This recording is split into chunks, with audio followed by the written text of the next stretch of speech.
Oke, jadi tentang obligasi, ya intinya obligasi ini adalah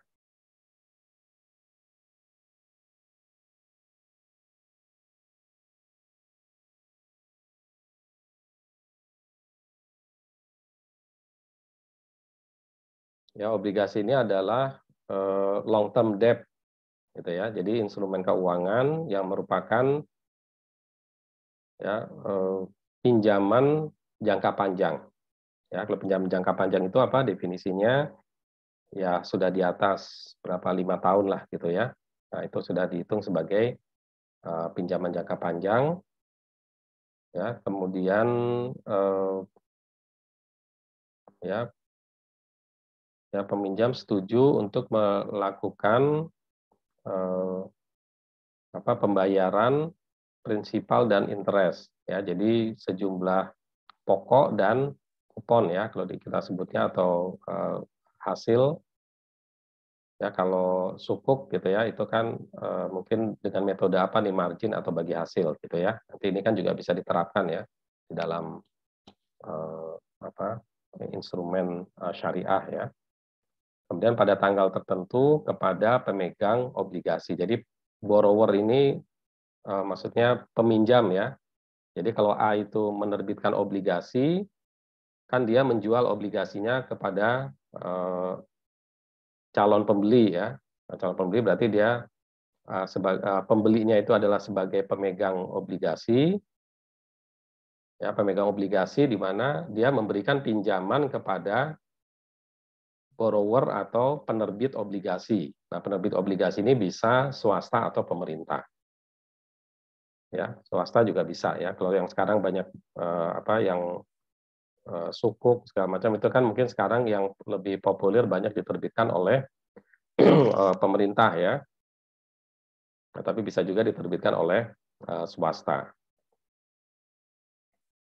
Itu ya. Nah, jadi intinya dia nanti akan melakukan pembayaran pada tanggal-tanggal tertentu.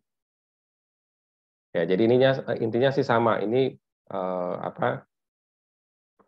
instrumen keuangan pinjam meminjam uang gitu ya. Nah, hanya dengan metode bond di mana nanti itu bisa diperdagangkan ya. Obligasi ini kan bisa diperdagangkan di bursa. Ya, berbeda dengan pinjaman bank. Ya, kalau pinjaman bank kan pinjam ke bank ya sudah hubungannya antara nasabah dengan perbankan, dengan bank yang bersangkutan yang menerbitkan pinjaman. Nggak bisa dijual di bursa atau di pasar modal. Ya, kalau obligasi ini dia bisa dijual. Jadi kita, saya butuh uang, udah saya jual gitu ya. Nah, ini bisa. Kayak itu ya, bedanya itu sama juga dengan saham ya. Saham kan juga gitu ya. Saya jadi pemegang saham, tapi kemudian itu bisa diperdagangkan atau diperjualbelikan di bursa efek. Ya, ya kemudian pasar obligasi ini bisa primary ya, yang pada saat diterbitkan pertama kali atau nanti setelah sudah diterbitkan ya dia diperdagangkan di bursa ya.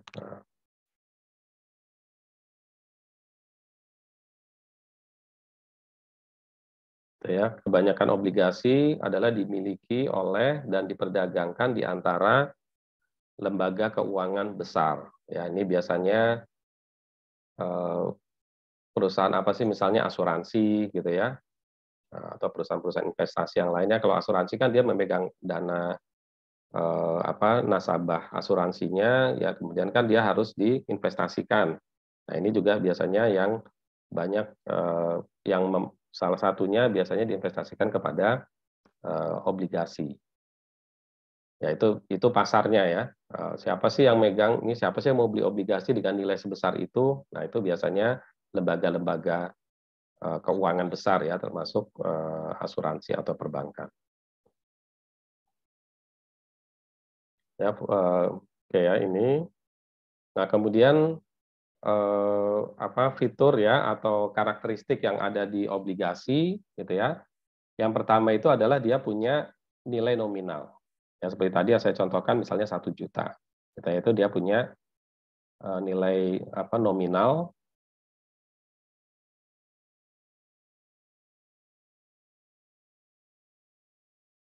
ya, punya nilai nominal yang akan dibayarkan pada tanggal jatuh tempo. Ya, jadi si borrower tadi akan membayarkan sejumlah nilai nominal, terlepas di pasarnya itu bisa jadi di atas par value ataupun di bawah par value. Gitu ya, bisa jadi harga bondnya adalah 1 juta, tetapi ketika kita jual di pasar atau di bursa efek, ternyata orang cuma mau membayar 900 ribu. Nah, itu berarti dijual di harga di bawah. Gitu ya. Nah, kenapa bisa di atas atau di bawah? Itu biasanya dibandingkan juga dengan tingkat penghasilan dari instrumen keuangan yang lain. Ya, misalnya bunga perbankan. Gitu ya. Jadi misalnya saya contohkan gini, kalau misalnya obligasi ini gitu ya, misalnya gini, obligasi ini par value-nya adalah nilai nominalnya 1 juta. Oke ya, kemudian kuponnya adalah 10% per tahun ya. Oke, 10% per tahun. Ya, berarti kalau misalnya ada seorang yang membeli obligasi gitu ya, maka dia akan dapat 10% per tahun. Oke ya. Nah, sekarang tingkat bunga di pasar, ya tingkat bunga perbankan ya, nah, gitu. Itu misalnya meskipun nanti banyak faktor ya, ada inflasi dan sebagainya. Tapi misalnya kita ambil satu variabel aja ya. Misalnya tingkat bunga perbankan misalnya atau free market gitu ya. Nah, tingkat bunga free market atau tingkat bunga pasar ya, bukan free market ya. RM itu tingkat bunga pasar misalnya.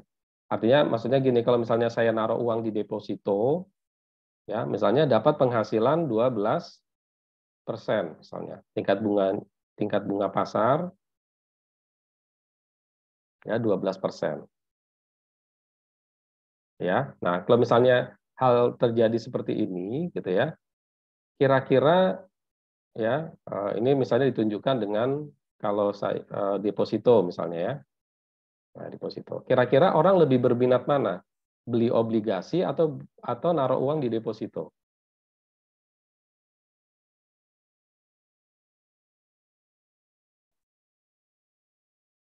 Naruh nggak sih Pak? Soalnya lebih gede. Naruh uang.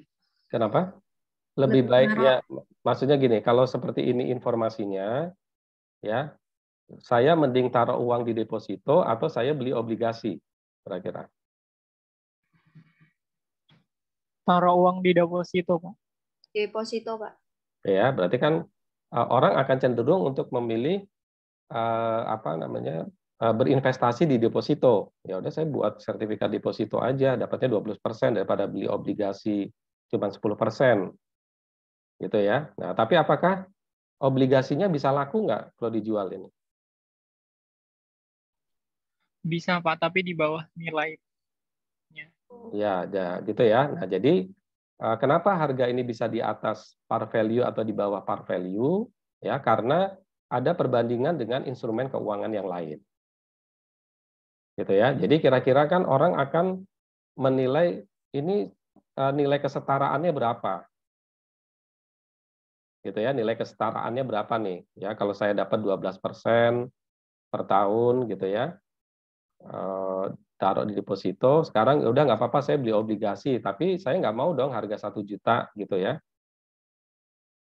Gitu ya, kira-kira saya nggak mau harga 1 juta. Maka 1 juta ini juga harus dikurangi kurang lebih setara dengan, ini selisihnya berapa? 2% kan? Nah, kira-kira setara dengan 2% pengurangannya gitu ya. Nah, makanya nanti di sini ada misalnya ini di bawah par value gitu ya. Kalau di bawah par value misalnya 900. Orang cuma mau beli, saya mau beli, tapi saya kasih harga 900 ya. Itu saya belinya 900. Kenapa? Karena kira-kira ini misalnya berapa tahun ya obligasinya, katakanlah 5 tahun gitu ya. Nah, kenapa? Karena gitu ya. Nah, ini ya karena yang 2%-nya itu nanti dibayar pada saat pembayaran maturity date-nya. Nah, ini kan dibayar pada tanggal maturity ini pada nilai 1 juta. Gitu ya. Nah, jadi si pemegang obligasi ini mendapatkan tambahan keuntungan misalnya sebesar 100, ya 100.000.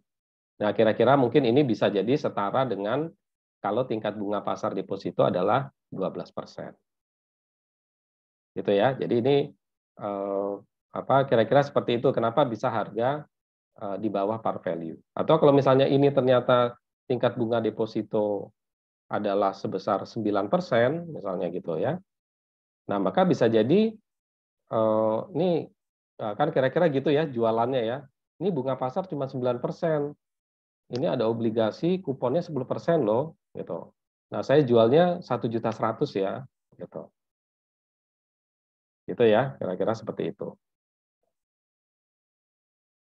Nah, nanti di dalam perhitungan gitu ya, dalam perhitungan ini nanti bisa diakumulasi nih artinya kalau kita menghitung ya, berapa sih sebenarnya keuntungan yang kita peroleh kan tadi di slide yang presentasi tadi kan ada current ya, current yield-nya berapa? Ya, current yield-nya sebenarnya adalah 10% gitu ya, ditambah dengan 100.000 dibagi 5 tahun gitu ya. Dibagi 100.000 dibagi 5 tahun ya. Itu adalah current yield tahun yang bersangkutan. Atau kalau misalnya current yield pada saat pembayaran kupon atau 6 bulan berarti 100.000-nya dibagi dengan 10 ya.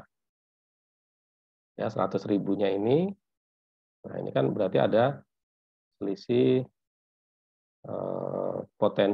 potensial income ya, sama dengan 100.000 selama 5 tahun. Ya, berarti setiap periode itu dibagi dengan 10 ya, karena pembayarannya setiap 6 bulan. Gitu ya. Jadi ini nanti bisa dihitung berarti berapa nih.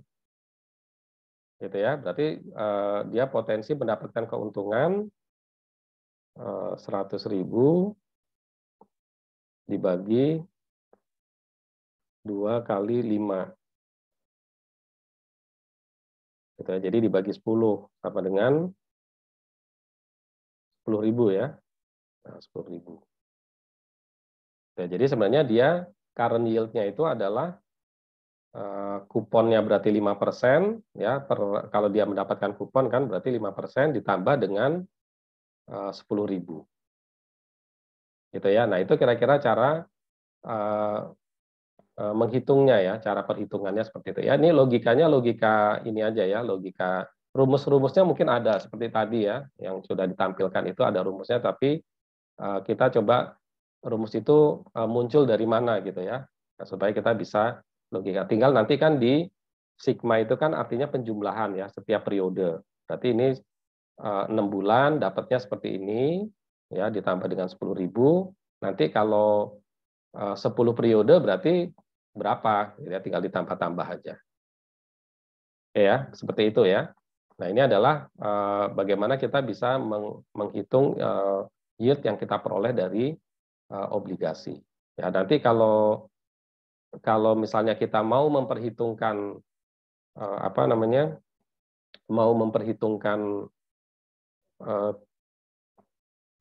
nilai uang ya, mau memperhitungkan nilai uang, maka nanti kita bisa hitung. Nah, ini kalau tidak memperhitungkan nilai uang ya kan ini kan setiap periodenya ada cash flow sebesar ini tadi ya. Periode pertama, periode kedua sampai periode ke N. Nah, tapi kalau kita mau memperhitungkan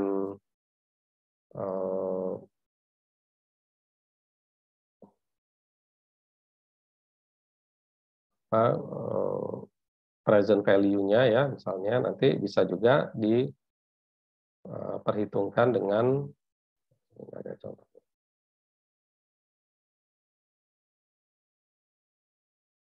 Di present value-kan ya. Nah, ini di present value-kan ke periode sekarang. Ya mungkin nanti kelompok yang minggu depan ya, belajar tentang present value dan future value. Ya ini, oke.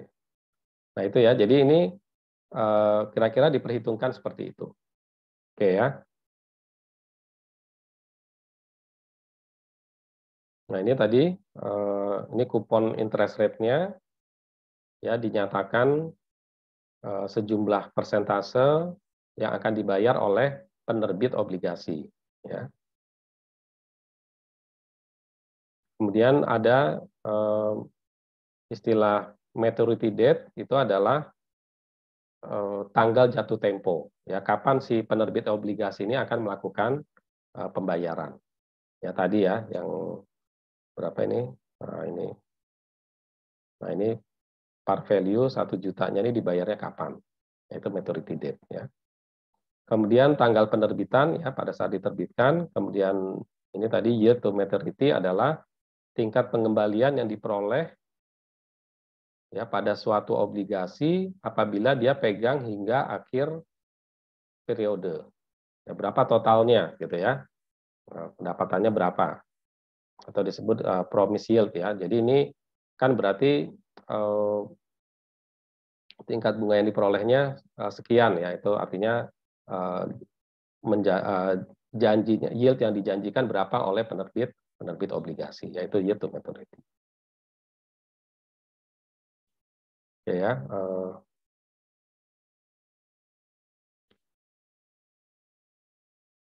Ya sinking fund gitu ya, provision to pay off a loan over its life rather than all effort. Ya ini apa ya, dana cadangan gitu ya, dana yang dipersiapkan ya untuk melakukan pembayaran pinjaman ya.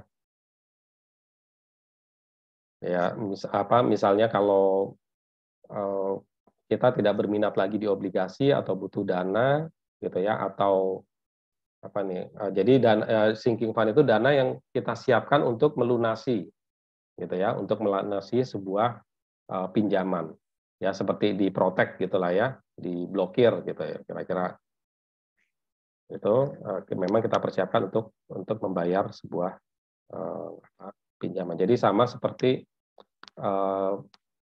kita membuat amortisasi ya, amortisasi atau depresiasi itu kan sebenarnya kita mencadangkan dana ya, seperti dalam kasus aktiva tetap itu kan didepresiasi kan berarti kita menyiapkan dana untuk membeli asetnya kembali kan gitu. Ya, nah ini kemudian kita ini tadi membuat amortisasi seperti ini tadi ya, dari sini dari contoh. Nah ini sebenarnya kita membuat amortisasi nih setiap periode. Ya, kenapa? Karena ini kita cadangkan untuk memberikan penghasilan tadi gitu ya, memberikan penghasilan.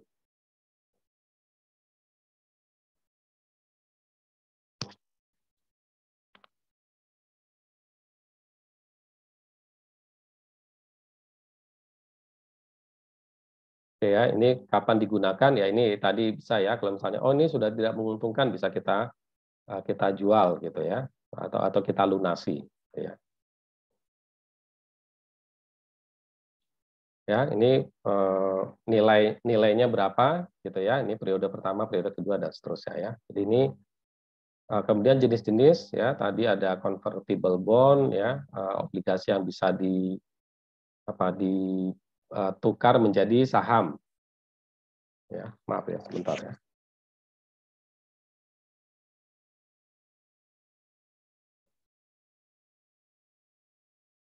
Oke, jadi ini jenis-jenis obligasi ya, kemudian ya, jadi saya kira itu mungkin ya yang paling penting dari obligasi. Ya, kemudian tadi yang saya sampaikan nanti adalah masalah yang ini tadi ya, seperti ini ya, nanti contoh bagaimana cara menghitung ini ya, ada tambahan ya, tambahan penghasilannya atau tambahan dari atau pengurangan dari penghasilan ya kalau dia di mana namanya di atas harga value-nya ya, harga nominalnya. Ya mungkin itu beberapa poin yang penting dari obligasi ya. Kemudian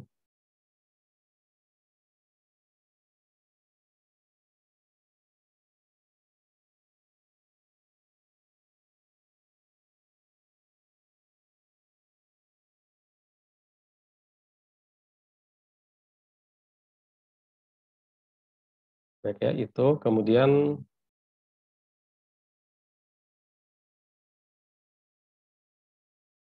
ya selanjutnya adalah saham dan penilaian saham ya. Nah ini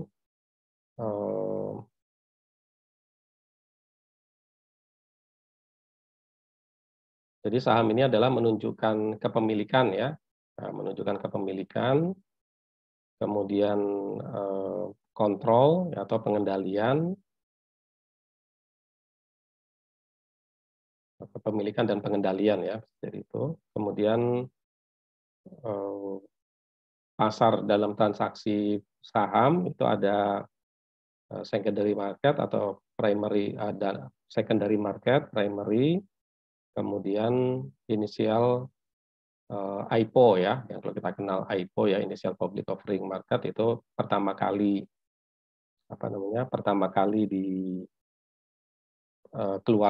dijual di bursa ya atau di pasar. Nah, itu disebut dengan pertama kali go public gitu ya. Kemudian ada primary market ya, bursa, dan ada secondary market ya di luar. Nah, kemudian penilaian ini ya nanti pendekatannya ada yang pendekatan dengan asumsi model dengan dividennya bertumbuh. Jadi ketika kita melakukan menilai obligasi ini, sebenarnya kan saham ya, menilai saham ini adalah terkait dengan siapa ekspektasi dari investor. Ya, sebenarnya kan penilaian ini kaitannya dengan ekspektasi ya. Oh ini sahamnya ini akan naik terus nih harganya gitu ya. Nah, maka saya mau membeli. Gitu. Atau saham ini memberikan dividen yang stabil, saya mau membeli. Gitu ya. Atau ternyata dia memberikan dividen yang bertumbuh ya, dividen growth gitu ya. Nah, maka saya mau membeli. Kan itu ya, itu adalah berkaitan dengan ekspektasi. Ya, jadi dengan dividen growth, corporate value, dan yang lainnya. Nah, ini kalau dengan dengan dividen growth ya, berarti ini asumsinya berapa dividennya ya, berapa pertumbuhan dividennya ya. KS ini berarti kan tingkat pengembalian ya, tingkat pengembalian dari saham ya, atau dividennya, returnnya gitu ya. Kalau kita belajar rate of return, ini kan tingkat pengembalian dari saham berapa, kemudian dikurangi dulu growth ya.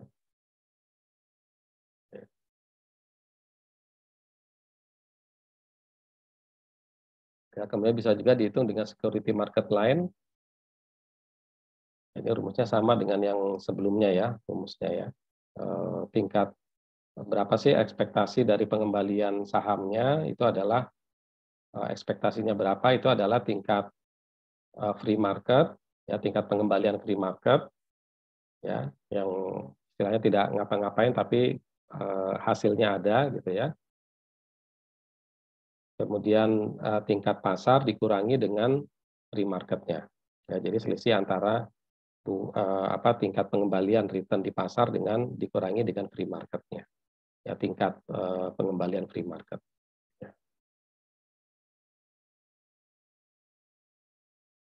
ya. Ini kalau dengan menggunakan model di present value kan ya, jadi tingkat tingkat return ya, tingkat pengembalian pada tahun pertama, tahun kedua, atau periode pertama, periode kedua, periode ketiga, kemudian di present value kan dengan ekspektasi harga returnnya ya, ekspektasi tingkat return.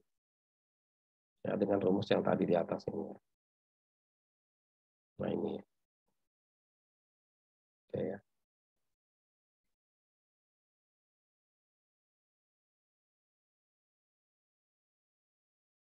Nah, kemudian mungkin yang terakhir adalah tentang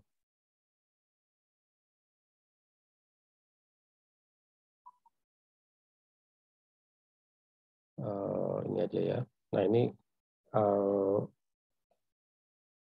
hipotesis pasar efisien ya. Nah, hipotesis pasar efisien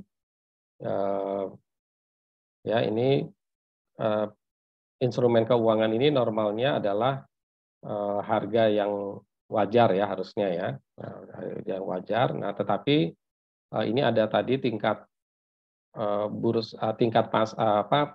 kondisi pasar ya. Tingkat pasar itu ada yang lemah ya, efisiensinya lemah, ada yang semi strong atau di tengah-tengah, ada yang strong ya, tingkat efisiensinya strong ya. Nah, jadi intinya kalau dia lemah, tingkat efisiensinya lemah itu ya tidak bisa melihat atau tidak bisa memperoleh profit ya dengan memperhatikan kondisi sebelumnya ya atau tren sebelumnya. Gitu ya. Jadi tidak bisa menggunakan tren gitulah ya, tidak, karena memang efisiensinya rendah ya. Nah, maksudnya efisiensi rendah ini adalah berkaitan dengan informasi ya. Jadi tidak semua informasi jadi kan harga dari saham ini terbentuk karena semua informasi itu sudah masuk ke dalam harga pasar. Gitu ya. Jadi misalnya ketika ada informasi bahwa ini perusahaan ini akan melakukan ekspansi, gitu ya. Nah, dia mau melakukan ekspansi, misalnya ada rencana mau melakukan ekspansi. Nah, maka informasi ini kan berharga, gitu ya. Oh, berarti nanti penghasilannya akan meningkat, dividennya akan meningkat. Nah, sehingga kecenderungannya nanti misalnya harga pasar sahamnya akan naik, gitu ya. Nah, maka pada saat informasi itu ada, maka bisa jadi harga sahamnya akan meningkat. Ya, harga sahamnya akan meningkat. Nah, itu berarti pasarnya efisien. Ya, kenapa? Karena semua informasi tentang perusahaan itu terbentuk tercerminkan di harga sahamnya. Itu ya. Nah, seperti kalau misalnya di mana ya, di Amerika misalnya gitu ya, mungkin harga bursanya lebih efisien ya, bursa sahamnya lebih efisien. Terlihat misalnya apa saja yang dilakukan oleh perusahaan itu bisa jadi itu akan meningkatkan harga saham. Misalnya, perusahaan ini melakukan kegiatan sosial yang bagus, bisa jadi itu meningkatkan harga saham. Oh, ini ada pergantian CEO, itu bisa jadi akan mempengaruhi harga saham. Gitu ya. Nah, di Indonesia misalnya seperti itu atau tidak, gitu kan ya. Semua informasi-informasi yang berkaitan dengan perusahaan itu terdeliver atau tersampaikan ke pasar atau tidak, dan nanti kalau tersampaikan ke pasar itu mempengaruhi harga saham atau tidak. Gitu ya. Nah, jadi biasanya harga saham itu semakin semakin banyak informasi yang tersampaikan ke pasar, itu berarti bursa sahamnya semakin efisien. Tapi kalau semakin tidak ada informasi yang bisa disampaikan ke pasar, jadi banyak keep gitu kan ya. Nah, itu bisa jadi bursanya adalah lemah ya, efisiensinya lemah. Ya, karena itu tadi nanti ada orang-orang yang pihak-pihak tertentu gitu ya, yang misalnya saya dapat informasi dari pihak dalam perusahaan bahwa perusahaan ini akan mengembangkan dan seterusnya. Ya, sehingga nanti harganya mungkin tahun depan akan naik harganya. Maka dia beli dulu sekarang. Misalnya gitu kan. Nah, itu kan berarti pasarnya tidak efisien. Gitu ya. Nah, itu mungkin kalau pernah mendengar tentang insider trading gitu ya. Nah, itu ada informasi dari dalam perusahaan tidak disampaikan ke publik. ya, tapi beredar di antara orang tertentu, nanti dia memanfaatkan untuk membeli saham tersebut. Gitu ya, beli saham tersebut, nanti begitu informasinya itu keluar, tiba-tiba harga sahamnya naik, dia akan mendapatkan keuntungan capital gain. Gitu ya. Nah, ini itu kira-kira gambaran dari semi strong, ya, lemah, semi kuat, ya, semi strong dan strong atau kuat, ya. Nah, itu adalah gambaran tentang pasar, ya, efisiensi dari pasar saham. Nah, ini strong form efisiensi, semua informasi, bahkan insight termasuk dari informasi dalam, yaitu tercerminkan di harga saham. Gitu ya, sehingga orang-orang tertentu tidak bisa mengambil keuntungan, ya. Ya, keuntungan, ya, insider trading itu memang ilegal, ya, itu ada peraturannya itu dianggap melanggar hukum, ya, insider trading. Ya, jadi itu adalah berkaitan dengan pasar saham, ya.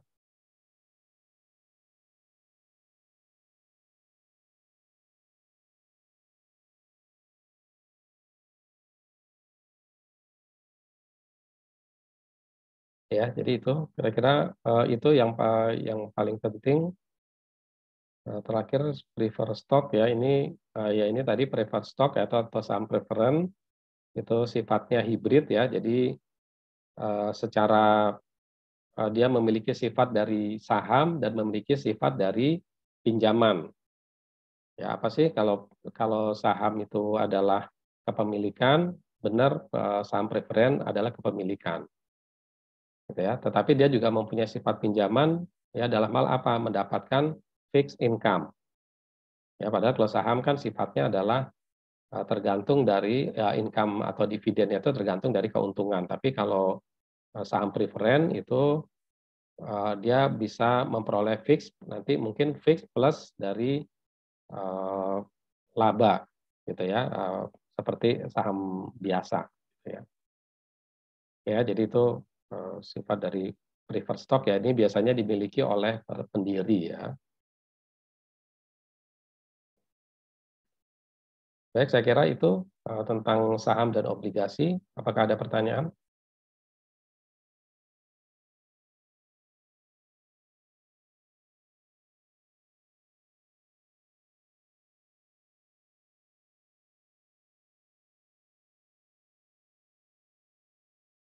Ada pertanyaan mungkin untuk ini?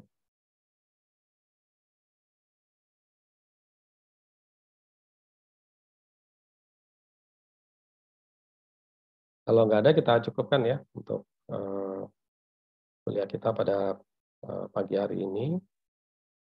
Ya,